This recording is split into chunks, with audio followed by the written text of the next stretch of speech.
بسم اللہ الرحمن الرحیم۔ عزیز طلبہ و طالبات السلام علیکم۔ عزیز طلبہ، ہم نے جو 12ویں جماعت کے لیکچرز کا سلسلہ شروع کیا ہوا تھا، ان میں ہم نے پہلے 4 نثری اسباق وہ پڑھ چکے ہیں اور پھر جواب شکوہ، اور آج ہم آگے بڑھ رہے ہیں اقبال کی غزل کی طرف۔ لیکن غزل کی طرف بڑھنے سے پہلے ضروری ہے کہ ہمیں یہ معلوم ہو کہ غزل کیا چیز ہے۔ تو آج ہمارا جو لیکچر ہے یہ غزل کی تعریف اور غزل کی ارتقاء پر مبنی ہے۔ یہ انتہائی اہم لیکچر ہے، لہٰذا اس کو غور سے نوٹ کرنا، غور سے اسے سن لینا اور اس کے نوٹس بنا لینا۔ غزل یہ فارسی زبان میں بھی یہ لفظ پایا جاتا ہے اور عربی زبان میں بھی یہ لفظ پایا جاتا ہے۔ فارسی زبان میں یہ غزال سے نکلا ہوا ہے، اور یہ ہرن کے بچے کو بھی کہتے ہیں یا ہرن کو بھی کہتے ہیں۔ غزال ہرن کی آنکھوں کو بھی کہتے ہیں، یا غزال سی آنکھیں، یہ ایک مشہور ہے۔ تو غزل وہاں بھی موجود ہے، غزل فارسی عربی زبان میں بھی موجود ہے، لیکن لسان العرب جو نام سے ایک ڈکشنری ہے، تقریباً یہ 25 جلدوں پر مشتمل ایک ڈکشنری ہے، ایک وسیع ڈکشنری ہے۔ اس میں غزل کے معنی لکھے گئے ہیں: عورتوں سے باتیں کرنا اور ان سے عشق و عاشقی کرنا، یہ وہاں غزل کے معنی لکھ دیے گئے ہیں۔ لیکن پھر غزل کی تعریف تو بہت زیادہ لوگوں نے کی ہوئی ہے، لہٰذا وہاں ایک تعریف میں یہ لکھا تھا کہ عورتوں سے عشقیاں باتیں کرنا اور ان کی تعریف کرنا، یعنی ایک ایسا کلام، شاعری کا ایسا کلام یا ایسے اشعار کا وہ مجموعہ جس میں عورتوں سے عشقیاں باتیں ہوئی ہوں یا ان کی تعریف کی گئی ہو، عورتوں کے حسن و جمال کی تعریف اس میں کی گئی ہو۔ دوسرے معنی اس لفظ کے ہیں روئی کا اتنا، یعنی جس طرح روئی ہوتا ہے جو رضائیوں میں ڈالی جاتی ہے، روئی کا اتنا یا پرونا، اسی طرح تو یہ بھی اس کے معنی ہیں، چونکہ غزل میں ایک ایک لفظ کو روئی کی طرح کاٹنا پڑتا ہے، اسی وجہ سے اس کو یہ بھی معنی دیے گئے ہیں، روئی کا اتنا وغیرہ، وہاں بھی ایک وجہ تسمیہ موجود ہے۔ بہرحال غزل کے جو قریب ترین معنی ہیں وہ عورتوں سے عشقیہ باتیں کرنا اور ان کی تعریف کرنا، یہ بن جاتے ہیں۔ تو یہ تو غزل کے متعلق یہ مختلف قسم کی باتیں تھیں، یہ لغوی معنی ہیں اس کی۔ اب اصطلاحی معنوں کی طرف آتے ہیں کہ اصطلاحی شاعری میں غزل سے مراد وہ صنف نظم ہے یا صنف شاعری یا صنف سخن بھی ہم کہہ سکتے ہیں کہ وہ صنف سخن ہے جس کا ہر ایک شعر الگ اور مکمل مضمون کا حامل ہو، اور اس میں عشق و عاشقی کی باتیں بیان ہوئی ہوں، خواہ وہ عشق حقیقی ہو یا عشق مجازی، دونوں صورتیں اس میں ممکن ہیں۔ عشق حقیقی سے مراد انسانوں سے عشق کرنا یا دنیاوی چیزوں سے، مادی اشیاء سے عشق کرنا، اور عشق حقیقی سے مراد کہ بندہ اپنے خالق کے ساتھ عشق اختیار کرے، اس کو عشق حقیقی کہتے ہیں۔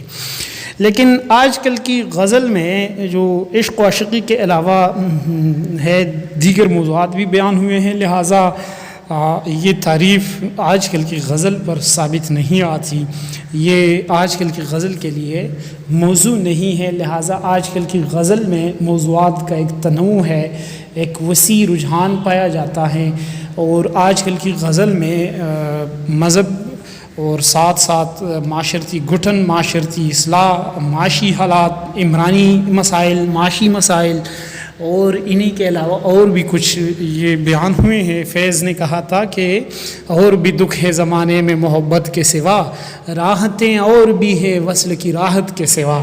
تو اس سے ظاہر ہوتا ہے کہ عشق کے علاوہ اور بھی کچھ کام ہیں، لہٰذا درد جانا کے ساتھ ساتھ درد روزگار یا غم جانا کے ساتھ ساتھ غم روزگار بھی غزل کے موضوعات میں وہ در آیا تھا، لہٰذا یہی تک تو یہ اس کے معنی بن جاتے ہیں۔ غزل کی وجود کے متعلق کئی منگڑت روایات بھی موجود ہے جن کا حقیقت کے ساتھ کوئی تعلق ہے ہی نہیں، لیکن پھر بھی وہ ایسے واقعات ہیں کہ غزل کی تعریف کے لیے ضروری ہیں۔ ایک تو حکایت یہ ہے کہ غزل جو ہے یہ عربی زبان میں وجود میں آئی تھی، اور اس کی وجہ تسمیہ وہ یہ بتاتے ہیں کہ عرب میں ایک شاعر تھا، اس کا نام تھا غزالی، لیکن یہ چونکہ عرب کے معاشرتی رواج کے مطابق یہ اپنے عشق کو چھپا کے رکھتا تھا، کسی کے ساتھ ظاہر نہیں کر سکتا تھا، لہٰذا اس کے اور اس کے معشوق کے درمیان جو معاملات تھے وہ اس نے ایک پرچی پر اشعار کی صورت میں، کاغذوں پر اشعار کی صورت میں لکھ کے اپنے سرانے جمع کرتے تھے، اور جب اس کا انتقال ہو گیا تو اس کے سرانے سے وہ پرچیاں نکل آئی جن پر یہ مختلف قسم کے اشعار تھے۔ چونکہ ان اشعار کو کوئی خاص عنوان نہیں دیا گیا تھا، اور پھر دوسری بات یہ تھی کہ اشعار جو ہے ایک دوسرے سے لنک بھی نہیں تھے، صرف قافیے موجود تھے، مربوط نہیں تھے آپس میں، کوئی ایک موضوع ہر ایک شعر میں بیان نہیں ہوا تھا، الگ الگ موضوع بیان ہوا تھا، لہٰذا چونکہ عنوان تھا ہی نہیں، اس لیے ان کے بچوں نے اسے غزل یعنی غزالی کی نسبت سے، چونکہ وہ غزالی کی شاعری تھی تو ان کے بچوں نے غزل نام دیا غزالی کی مناسبت سے، اور وہ شائع ہو گئے، اور اس کے بعد اس قسم کے اشعار جس میں محبوب سے عشق و عاشقی کی باتیں ہوں اس کو غزل کہا جانے لگا ایک سند کی صورت میں۔ لیکن یہ صرف ایک منگڑت بات ہے، تاریخ کے مطالعے سے اور لسانیات کے مطالعے سے جو زبانوں کا علم ہوتا ہے اس کو لسانیات کہتے ہیں، یا زبانوں کا سائنسی علم جو ہے اس کو لنگوسٹک یا لسانیات کہا جاتا ہے۔ تو لسانیات کی روح سے اور تاریخ کی روح سے غزل کا سراغ عربی زبان میں نہیں پایا جاتا، عربی میں یہ چیز موجود ہی نہیں تھی، اب بعد میں تو شروع ہو گئی، لیکن اس زمانے کی جب بات ہو رہی ہے تو وہاں یہ موجود نہیں تھی، کیونکہ غزل جو ہے یہ بنیادی طور پر فارسی زبان سے اس کا آغاز ہوتا ہے۔ دوسری ایک روایت یا حکایت یہ مشہور ہے اس کے متعلق کہ پرانے زمانے میں ایک بادشاہ تھا، ایک وزیر تھا، ایک سپہ سالار تھا، تینوں کے بیٹے تھے۔ ان میں بادشاہ کا جو بیٹا تھا یہ شاعر تھا، اور شاعر حساس ہوتا ہے، یہ درد کو بہت جلد محسوس کرتا ہے اور پھر درد کو الفاظ کا جامہ پہنا کر اسے محفوظ بھی کرنے کا ہنر جانتا ہے۔ تو کہتے ہیں کہ تینوں شکار پہ گئے ہوئے تھے اور انہوں نے ہرن کا ایک بچہ دیکھا، اس کے پیچھے یہ دوڑ رہے تھے۔ جب یہ دور جا کر کسی جھاڑیوں میں جا پہنچے تو وہاں پر یہ کیا دیکھتے ہیں کہ ایک شیر نے اس ہرن کے بچے کو دبوچ لیا ہے، اور وہ ہرن کا بچہ اس کے آنکھوں سے آنسو بہہ رہے ہیں، اور وہ آہ و فریاد کر رہا ہے کیونکہ اس کے بچ نکلنے کی کوئی صورت موجود تھی ہی نہیں۔ تو آہ و بقا اور آہ و زاری وہ کر رہے تھے، تو اس کے آنکھوں سے جو آنسو بہہ رہے تھے وہ بادشاہ کے بیٹے جو شاعر تھا اس نے محسوس کیا، اور پھر آ کر اس درد کو اس نے لفظوں کا جامہ پہنایا، الفاظ اسے دے دیے، اور وہ درد کو اس نے شعر کی صورت میں ظاہر کر دیا۔ چونکہ اس نے وہ ہرن یعنی غزال کے درد کو بیان کیا تھا، اسی وجہ سے اس نے اشعار کے اس مجموعے کو غزل کا نام دیا تھا۔ اور پھر اس کے بعد یہ روایت پڑ گئی کہ جو بھی کسی شاعری میں، جو بھی اشعار میں کسی آہ و فریاد کو بیان کرے، درد بیان کرے، دل کی اتھاہ گہرائیوں سے غم کو ظاہر کرے، یا خونی دل میں انگلیاں ڈبو کر اس سے لکھے، تو ایسے اشعار کو غزل کہا جائے گا۔ اور غزل میں چونکہ محبوب کی بے وفائی اور یہ چیزیں وغیرہ زیادہ بیان ہو جاتی ہیں، جس طرح فرسٹ ایئر میں آپ پڑھ چکے ہیں، داغ دہلوی نے کہا تھا کہ جب سنا داغ کوئی دم میں فنا ہوتا ہے، اس ستمگر نے اشارے سے کہا ہونے دو۔ تو یہ اس قسم کے اشعار تھے، اسی وجہ سے اس کو غزل کہا جانے لگا۔ لیکن یہ جو حکایت ہے یہ بھی ایک منگڑت حکایت ہے، نہ تو تاریخ میں ایسا ہوا ہے اور نہ لسانیات کے مطالعے سے ایسا ثابت ہو سکتا ہے کہ غزل کی وجود جو ہے، غزل کا وجود جو ہے اس قسم سے یا اس قسم کے اشعار سے ایجاد ہوا ہو۔ بہرحال غزال یعنی ہرن کے اس آواز کے ساتھ ساتھ یہ ایک تعریف فارسی زبان میں شمس الدین قیس الرازی جو فارسی کا ایک بہت بڑا نقاد اور شاعر بھی گزر چکا ہے، اس نے بھی ایک تعریف کی ہوئی ہے، اور اسی تعریف کے پیچھے یہ حکایت بنی ہوئی تھی شمس الدین قیس الرازی نے جو تعریف کی ہے وہ یہ ہے کہ غزل اس دردناک چیخ کا نام ہے جو ہرن کے منہ سے اس وقت نکلتی ہے جب شکاری کتے اسے دبوچ لیتے ہیں اور اس کے بچ نکلنے کی کوئی صورت نہ ہو، یعنی ہرن کی چیخ اور غزل میں آہ کا عنصر مشترک ہے۔ تو یہی تعریف تھی شمس الدین قیس الرازی کی، اور اس کے بعد یہ حکایت ایک بنی ہوئی تھی۔ لیکن شمس الدین قیس الرازی کی جو تعریف ہے وہ اپنی جگہ ٹھیک ہے، انہوں نے ٹھیک بیان کیا ہوا ہے کہ ہرن جب شکاری کتے جب اسے دبوچ لیتے ہیں اس کے بچ نکلنے کی امید نہ ہو تو اس صورت میں اس کے منہ سے جو آواز نکلتی ہے، آہ اور فریاد اور دکھ بری کہانی جو ہوتی ہے وہ، اور غزل میں جو آہ جب عاشق اپنے معشوق کے ظلم و ستم سے تنگ آ جاتا ہے اور وہ بھی پھر آہ اور زاری آہ و بکا کرنے لگتا ہے، تو دونوں میں یہی ایک عنصر مشترک نظر آتا ہے۔ تو یہی سے غزل کے اصطلاحی معنی یہ بھی سامنے آ جاتے ہیں۔ ہیئت کے لحاظ سے جب ہم غزل کو دیکھ لیتے ہیں تو یہ ہیئت غزل کی ایسی ہے کہ یہ دو مصروں پر مشتمل اشعار پر ایک مجموعہ ہوتا ہے، اور اس کا جو پہلا شعر ہوتا ہے وہ مطلع کہلاتا ہے، یعنی دونوں مصروں میں آخر میں قافیہ لایا جاتا ہے۔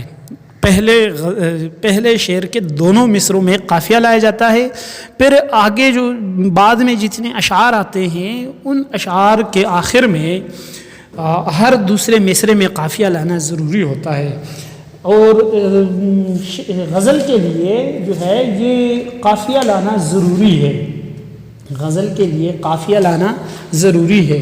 ردیف بھی لایا جا سکتا ہے لیکن ردیف کی پابندی وہ ضروری نہیں ہے۔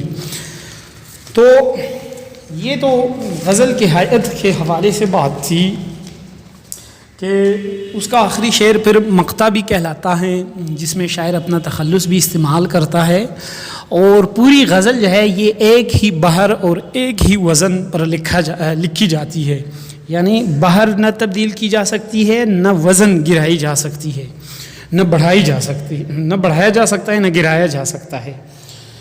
تو غزل کے وجود کے متعلق کہ غزل ہے دراصل کیا چیز، تو غزل اصل میں اس کا آغاز فارسی زبان سے ہوتا ہے۔ فارسی زبان سے پہلے غزل کا وجود وہ نہیں پایا جاتا کہ، اور فارسی میں یہ غزل جو ہے یہ یقیناً کہ عربی اور فارسی کے باہمی امتزاج سے یہ ایک نئی صنف وجود میں آ گئی ہے۔ تو اس کی جو تاریخی حقائق ہیں یا لسانیاتی پہلو بھی ہیں، دونوں حوالوں سے یہ ثابت ہے کہ غزل جو ہے یہ فارسی زبان میں اس کا آغاز ہوتا ہے۔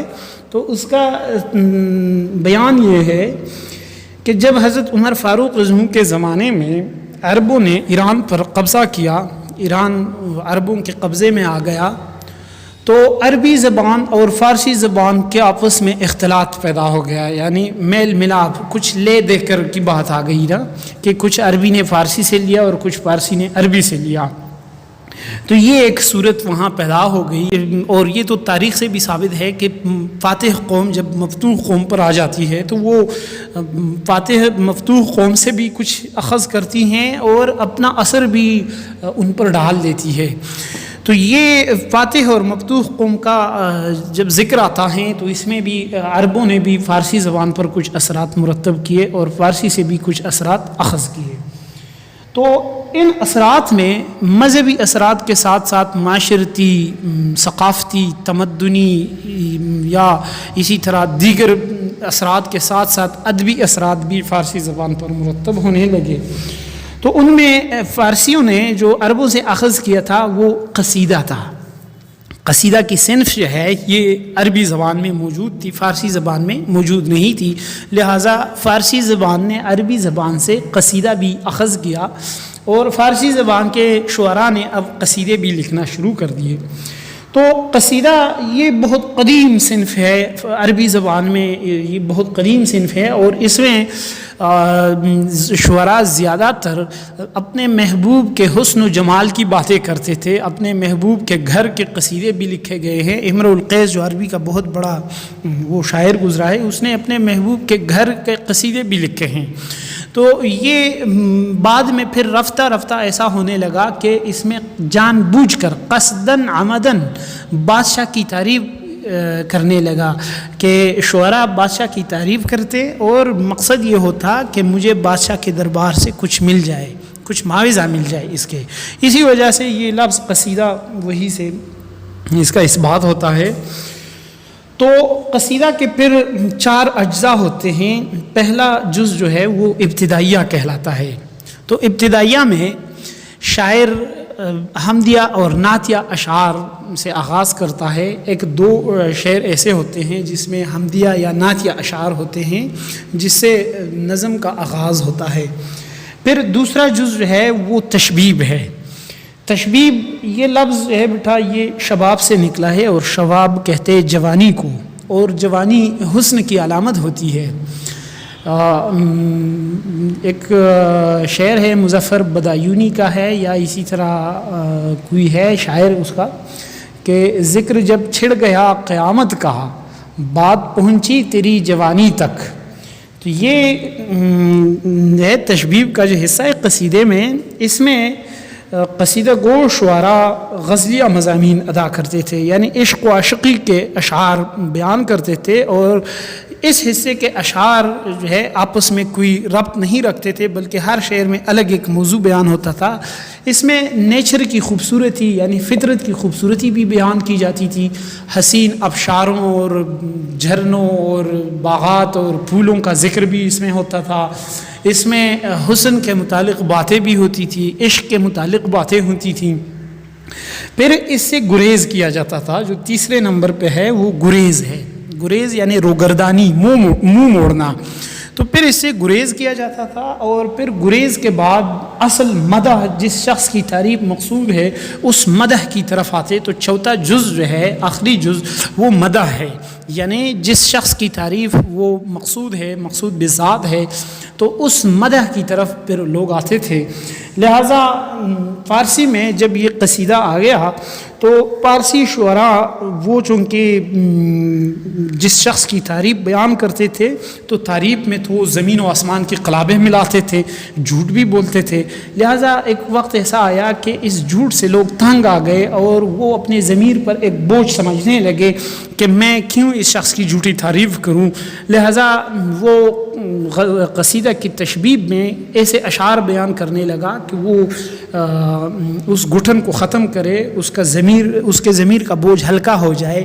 لیکن وہاں مسئلہ یہ پیدا ہوتا تھا کہ تشبیب میں جو قصیدہ گو ایسے اشعار بیان کرتے تو ادھر مدح جو ہے قصیدہ کا جو جز ہے مدح, تو اس مدح کے اشعار کے ساتھ تضاد پایا جاتا تھا پھر کہ تشبیب میں اشعار کا موضوع یا انداز سخن ایک طرف ہے اور مدح میں دوسری طرف ہے, تو وہاں پھر ایک تضاد پایا جاتا تھا.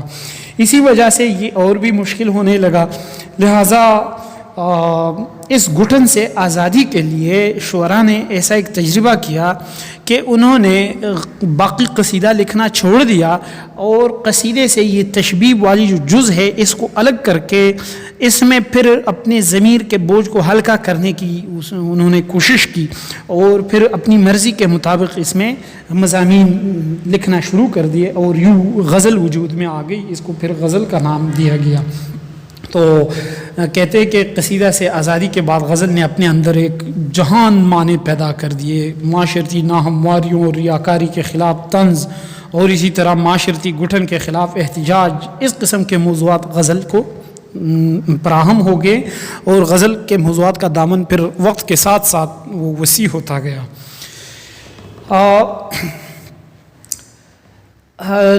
غزل کے متعلق یہ کہا جاتا ہے کہ یہ جو تجربہ تھا غزل کے اشعار کے متعلق جو یہ تجربہ ہوا تھا تو یہ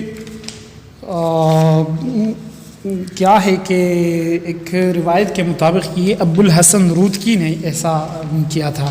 ابو الحسن رودکی نے کہ ایسا تجربہ کیا تھا کہ انہوں نے قصیدے سے تشبیب کو الگ کر کے ایک الگ صنف کی حیثیت سے وجود میں لایا اور جسے پھر بعد میں غزل کہا جانے لگا. لیکن جدید تحقیق کے مطابق یہ بات درست نہیں ہے. ڈاکٹر طارق ہاشمی جو آج کل فیصل آباد میں گورنمنٹ کالج یونیورسٹی میں پڑھاتے ہیں، تو ان کی تحقیق کے مطابق غزل کو صنف کی حیثیت حکیم صناعی، جو فارسی کا ایک مشہور شاعر گزر چکا ہے، حکیم صناعی نے یہ حیثیت دی ہوئی ہے، غزل کو صنف کی حیثیت دی ہوئی ہے. اسی طرح ڈاکٹر فتح محمد ملک جو کہ اسلامیہ بین الاقوامی اسلامی یونیورسٹی میں بھی پڑھاتے تھے، تو ڈاکٹر فتح محمد ملک لکھتے ہیں کہ وہ حقائق جو قصیدہ گو شاعر کے ضمیر کو کانٹے کی طرح کھٹک رہے تھے، ان کے اظہار کے لیے غزل وجود میں آئی. تو وہاں بھی ایک تصور ہے. بہرحال غزل کا آغاز جو ہے اس پر سارے متفق ہے کہ یہ فارسی سے اس کا آغاز ہوا ہے اور یہ قصیدہ کے بطن سے نکلی ہوئی صنف ہے. اسی وجہ سے اس لحاظ سے غزل کو قصیدہ کی بیٹی بھی کہا جاتا ہے، یعنی غزل قصیدہ کی بیٹی ہے، کیونکہ غزل جو ہے یہ قصیدہ کے بطن سے نکلی ہوئی ہے. تشبیب کو الگ کر کے اس کو غزل بنایا گیا ہے. تو فارسی میں پھر اس میں بڑے بڑے شاعر ہو کے گزرے ہیں. حافظ شیرازی ہیں، شیخ سعدی شیرازی ہیں، اور اسی طرح دیگر بڑے بڑے شعراء جو ہے وہ اس میں گزرے ہیں. مولانا رومی بھی ہیں، تو شیخ فرید الدین ابراہیم عطار بھی ہیں جو کہ بہت بڑے نام ہے. تو ایسے بڑے بڑے شعراء اس کو پھر فراہم ہو گئے اور انہوں نے پھر غزل کو معنی دی اور غزل کو انہوں نے وسیع تر کر دیا. اب آتے ہیں بیٹھا اردو میں جو غزل کا آغاز ہے اس کی طرف آتے ہیں کہ اردو میں غزل کا وجود کہاں سے پایا جاتا ہے. اردو میں غزل کے آغاز جو ہے، غزل کا سراغ جو ہے، یہ سب سے پہلے مسعود سعد سلمان لاہوروی کے نام سے ایک شاعر گزر چکا ہے، لاہور سے تعلق تھا. یہاں سراغ پایا جاتا ہے کہ ان کے ہاں غزلیات پائے گئے ہیں. اگرچہ مسعود سعد سلمان لاہوروی کا کوئی دیوان وہ موجود نہیں ہوا، ابھی تک دریافت نہیں ہوا کہ جس سے بالکل یہ بات ثابت ہو جائے، لیکن اردو کے زیادہ تر ماہرین اس بات پر متفق ہے کہ اردو کا پہلا غزل گو مسعود سعد سلمان لاہوروی ہے. اور یہ اس کا دیوان اس لیے سامنے نہیں آتا کہ ایک تو جنگیں ایسی ہوئی ہے کہ ان میں زیادہ تر کتب خانے جو ہیں وہ جلائے گئے ہیں، یا کتب خانوں میں کوئی طوفان آیا ہوا ہے یا آگ لگ گئی ہے، تو وہاں اسی وجہ سے کتابیں زیادہ تر ضائع ہو گئی ہے. دوسری اہم بات یہ تھی کہ پرانے زمانے میں چونکہ پریس مشین وہ تو تھی ہی نہیں، لہذا کتابیں ہاتھ سے لکھی جاتی تھی. تو جو بڑے لوگ ہوتے تھے، جو سرکاری لوگ ہوتے تھے، ان کو تو کئی کاتبین موجود ہوتے تھے، فراہم ہوتے تھے، اور وہ ان کاتبین کا معاوضہ بھی ادا کر سکتے تھے. لہٰذا ایک امیر شخص کی کتاب اس کی کئی کاپیاں چھپ سکتی تھیں، لیکن ایک غریب شخص وہ صرف ایک نسخہ تیار کر سکتا تھا. لہٰذا ایک نسخہ کبھی جل بھی سکتا ہے، کبھی پانی بھی اس کو خراب کر سکتا ہے، ہاتھ کی لکھائی ہوتی تھی. تو اسی وجہ سے مسعود سعد سلمان لاہوروی کا کلام ہو سکتا ہے آج بھی کہیں موجود ہو لیکن دریافت نہیں ہوا، ہو سکتا ہے وہ کسی حادثے کا شکار ہو گیا ہو. لیکن اس کی طرف اشارہ کیا گیا ہے امیر خسرو کے دیوان میں. ایک زمانے تک تو اردو غزل کے متعلق کہا جاتا تھا کہ اردو میں پہلا غزل گو شاعر جو ہے وہ امیر خسرو ہے، لیکن امیر خسرو کا دیوان وہ جب ہم پڑھتے ہیں، غرۃ الکمال کے نام سے ان کا دیوان ہے، تو اس کے دیباچے میں وہ ایک جگہ لکھتے ہیں کہ امیر خسرو چونکہ 7 زبانوں میں شاعری کرتے تھے، تو اسی وجہ سے وہ یہ فخر محسوس کرتے ہیں اور خدا کا شکر ادا کرتے ہیں کہ اے خدا کہ تو نے مجھے 7 زبان شاعر بنا دیا کہ میں 7 زبانوں میں شاعری کر سکتا ہوں. ایسے زمانے میں جس میں کوئی دوسرا شاعر ایسا نہیں ہے جو 7 زبانوں میں شاعری کر سکے. ہاں البتہ ایک شاعر ایسا ہے جو 3 زبانوں میں شاعری کرتے تھے، اور وہ ہیں مسعود سعد سلمان لاہوروی. اور پھر ان کے متعلق ایک جملہ لکھا ہے کہ اورا سہ دیوان است یکی بتازی یکی بفارسی و یکی بہندی، کہ ایک عربی زبان کا دیوان، ایک فارسی اور ایک ہندی، اور اسی ہندی سے مراد اردو ہے. لہذا وہاں یہ امیر خسرو کا جو دعویٰ ہے اس کی طرف ایک اور کتاب میں بھی اشارہ کیا گیا ہے. تو جامی کی کتاب ہے لباب الالباب کے نام سے، اس میں بھی یہ بات کہی گئی ہے کہ مسعود سعد سلمان لاہوروی کا ایک دیوان ہندی زبان میں موجود تھا، لہٰذا وہ اب دریافت نہیں ہوا، اس لیے یہ بات ابھی تک تحقیق سے چھپی ہوئی ہے. بہرحال یہ طے ہے کہ مسعود سعد سلمان لاہوروی ہندی زبان میں شاعری کرتے تھے اور غزل لکھتے تھے. پھر دوسرا اہم نام امیر خسرو کا آتا ہے کہ امیر خسرو ان کے بیاضے بھی مشہور ہے، ان کے نعت یا کلام بھی مشہور ہے ان کا، اور ان کی غزلیں بھی وہ موجود ہے. پھر اسی طرح گولکنڈہ کے بادشاہوں میں ایک بادشاہ ہو کے گزرا ہے قلی قطب شاہ کے نام سے. تو قلی قطب شاہ کے دیوان میں بھی غزلیات وہاں موجود ہے. اسی طرح ایک اور شاعر حسن شوقی کے نام سے مشہور ہے، لیکن اردو غزل کا جو باقاعدہ غزل کا جو امام جسے مانا جاتا ہے وہ ولی دکنی ہے. ولی دکنی یہ بنیادی طور پر دکن میں 1666 میں پیدا ہوئے تھے. اس کے زمانے تک اردو زبان جو ہے یہ بہت آسان ہو گئی ہے. تو ولی دکنی لکھتے ہیں کہ تجھ لب کی صفت لال بدخشا سو کہوں گا، جادو ہے تیرے نین غزالہ سو کہوں گا. تو اس قسم کے اشعار ان کی شاعری میں پائے جاتے ہیں. اسی طرح پھر ولی دکنی کو دیکھتے ہی دلی کے شعراء بھی غزل کی طرف متوجہ ہونے لگے، اردو کی طرف، کہ دلی میں پہلے فارسی کا بول بالا تھا، لیکن 1730 میں جب ولی دکنی کا دیوان وہ دلی آ پہنچتا ہے تو دلی کے شعراء حیرت میں پڑ جاتے ہیں کہ وہ زبان جو تقریباً 200-300 سال پہلے دلی سے گئی ہوئی تھی، اس زبان میں اب اس قسم کی شاعری وہ ممکن ہے. تو وہ بھی اس زبان کی طرف متوجہ ہونے لگے.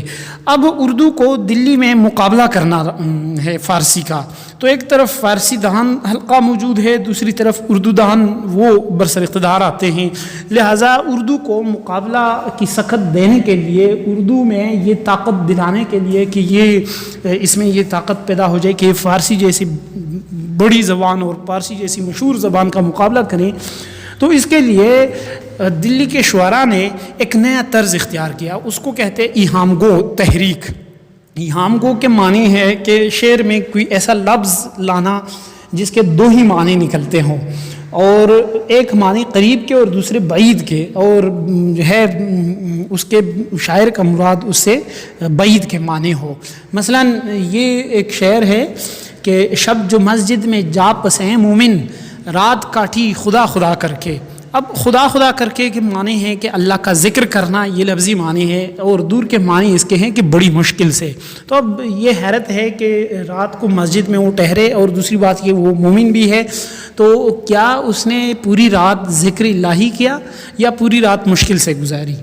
تو یہ ایک زمانی قسم کے مفہوم یہ سامنے آ گئے. اسی طرح کہ کئی اشعار اور بھی سامنے آتے ہیں زمانی الفاظ کے رکھتے ہوئے. تو یہ تحریک وجود میں آ گئی اور لوگ اس میں دلچسپی لینے لگے. لہٰذا فارسی کے بہت سارے ایسے شعراء ہیں جنہوں نے اردو کی طرف سفر کیا اور اردو میں اس قسم کی شاعری کو فروغ ملنے لگا. یہ 25 سال پر محیط ایک دور ہے جب اردو اس قابل ہو گئی کہ وہ عوامی سطح پر آ گئی اور وہ فارسی کے مقابلے میں اب میدان میں اتری ہیں. لہٰذا پھر اس تحریک کو ختم کرنے کی بھی ایک کوشش کی گئی اور اس کے بجائے تازہ گوئی کی تحریک کے نام سے ایک تحریک وجود میں آتی ہے. پھر ان شعراء کے بعد یہ اس دور کو جو شعراء فراہم ہوئے ہیں ان میں سراج الدین علی خان آرزو، شاہ ظہور الدین حاتم، مرزا مظہر جانے جانا اور اس قسم کے شعراء وہ موجود ہے، قائم چاند پوری. اور ان شعراء کے دور کے بعد جو دوسرا دور آتا ہے وہ خواجہ میر درد، میر تقی میر اور مرزا محمد رفیع سودا کا دور ہے، اور یہ اردو غزل کا عہد زرعی کہلایا جاتا ہے. تو اس دور میں غزل کو بہت فروغ ملا. اس دور میں غزل جو ہے یہ اہام گوئی سے نکل کر اس میں معاشرتی موضوعات آئے. میر تقی میر نے اس میں دکھ درد اور غم بیان کیا، ذاتی تجربے غم کے وہ بیان کیے. خواجہ میر درد نے اس میں تصوف کے مضامین ڈال دیے، وحدت الوجود اور وحدت الشہود کا اس میں پیدا کیا. مرزا محمد رفیع سودا کا بنیادی میدان جو ہے وہ قصیدہ ہے، لیکن انہوں نے غزلیں بھی کہی ہیں، عشقیہ غزلیں انہوں نے بھی کہی ہیں. پھر درمیان میں ایک دوسرا دور آتا ہے جب دلی کے حالات بگڑ جاتے ہیں، نادر شاہ افشار کے حملے ہوتے ہیں اور دلی کے شعراء تنگ آ جاتے ہیں اور وہ پھر لکھنؤ کی طرف ہجرت کرنے پر مجبور ہو جاتے ہیں کیونکہ وہاں امن و امان تھا. تو وہاں جو دوسرا دور غزل کا شروع ہوتا ہے وہ اس میں مصفی اور خواجہ حیدر علی آتش اور شیخ امام بخش ناسخ جرت، قلندر بخش جرت، اسی طرح انشاءاللہ خان انشاء اور یہی لوگ وہ پھر غزل کو فراہم ہوتے ہیں اور وہاں پر اردو شاعری پروان چڑھتی ہے. لیکن چونکہ وہاں امن و امان تھا اسی وجہ سے لکھنؤ کی شاعری جو ہے وہ ظاہری حسن پرستی اور خوشحالی کی شاعری ہے. جو چونکہ دلی پر حالات ایسے آئے تھے، یہاں لوگ غمزدہ تھے، کاروبار بھی صحیح نہیں تھا، اسی وجہ سے یہاں کے لوگوں کی شاعری میں، یہاں کے شعراء کی شاعری میں یا غزلوں میں وہ درد پایا جاتا ہے. پھر دوسرا ایک دور آتا ہے دلی کا دوبارہ. تو اس دوسرے دور میں دلی میں غزل کو جو شعراء فراہم ہوتے ہیں ان میں سب سے اہم نام، بڑا نام وہ غالب کا ہے، دوسرا نام شیخ ابراہیم ذوق کا ہے اور تیسرا نام حکیم مومن خان مومن کا ہے. تو مومن انہوں نے قصیدے بھی لکھے، انہوں نے غزل بھی کہیں، ان کی غزل جو ہے وہ عشقیہ غزلیں ہیں. شیخ ابراہیم ذوق کا بنیادی میدان مرزا محمد رفیع سودا کی طرح وہ قصیدہ ہے، لیکن انہوں نے بھی غزلیں لکھی ہیں اور وہ تصوف اور دنیا کی بے بقائی اور انہی موضوعات پر مبنی ہے. لیکن اس دور کا جو سب سے بڑا شاعر ہے وہ مرزا اسد اللہ خان غالب ہے. تو غالب کے ہاں فلسفہ پھر پایا جاتا ہے، اور غالب جو ہے وہ انہوں نے ایک ایسا انداز اپنایا ہوا ہے کہ وہ استفہامیہ ہے. اور استفہامیہ فلسفی کا کمال یہ ہوتا ہے کہ وہ کسی چیز کو دیکھ کر اس کے متعلق ایک سوال پوچھتے ہیں کہ مثلا کہاں رکھوں تمنا کا دوسرا قدم یا رب، دشت امکا کو ہم نے ایک نقش پا پایا. تو اس قسم کے اشعار وہ پائے جاتے ہیں ان کے شاعری. ان کی شاعری میں جو ہے فلسفہ ہے کہ انسان کیا چیز ہے، جنت کی کیا حقیقت ہے، دوزخ کیوں بنائی گئی ہے، انسان کی اصلیت کیا ہے. تو یہ سارا جو ہے وہ غالب نے غزل کو دیا ہے. پھر جو غالب اور ان کے شاگردوں میں آتا ہے تو داغ دہلوی اور امیر مینائی کا دور آتا ہے. لیکن امیر مینائی نظم کی طرف زیادہ رجوع رکھتے ہیں اور داغ دہلوی غزل کی طرف آتے ہیں. پھر ان کے بعد ایک دور آتا ہے داغ دہلوی کے شاگردوں میں ایک اہم نام جو ہے وہ علامہ اقبال کا ہے. تو علامہ اقبال نے غزل کو تصوف کا راستہ بھی دکھایا، علامہ اقبال نے غزل کو فلسفیانہ رنگ بھی دیا، غزل کو معاشرتی رنگ بھی دیا. تو اقبال پھر اس دور کے بہت بڑے شاعر ہو کے گزرے ہیں. اقبال کے متوازی سمت میں ایک اور شاعر جو ہے وہ فیض احمد فیض کا نام ہے. فیض کا بنیادی میدان اگرچہ نظم ہے لیکن پھر بھی ان کی غزلیں بہت زیادہ مشہور ہے، ان کی غزلیں بھی عشق پر مبنی ہیں. اسی کے ساتھ ساتھ جدید دور میں، اسی دور میں حسرت موہانی، فراق گورکھپوری، جگر مراد آبادی، اصغر بدایونی اور اس قسم کے بہت سارے شعراء، جو یہ پرس کافی طویل ہو جاتی ہے اسی وجہ سے میں چند اہم نام لکھے رکھوں گا. تو یہ بہت سارے اہم نام آتے ہیں. پھر جدید دور میں فیض احمد فیض کے بعد جو ہے فراز آتے ہیں اور اسی طرح ظفر اقبال ظفر، اور یہی اس قسم کے شعراء جو ہے وہ غزل کو فراہم ہو جاتے ہیں. تو اور آج کے زمانے میں بھی غزل موجود ہے. جدید دور کی غزل میں کئی تجربات بھی ہوئے ہیں، علامتوں کا استعمال بھی اس میں آیا ہے، کنایہ اور تشبیہ اور استعارات کے بہترین نمونے بھی پائے گئے ہیں.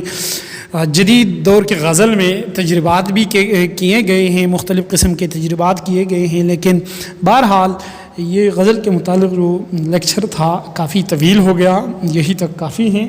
اس کے نوٹس آپ خود بنا لیں، سمجھیں، اور پھر آگے ہم جائیں گے غزل کی طرف کہ غزل میں کون کون سے موضوعات پھر آئے ہیں اور کس قسم کے موضوعات پھر آئے ہیں. تب اجازت دیجیے. اللہ حافظ. اللہ ہم سب کا حامی و ناصر ہو. آمین.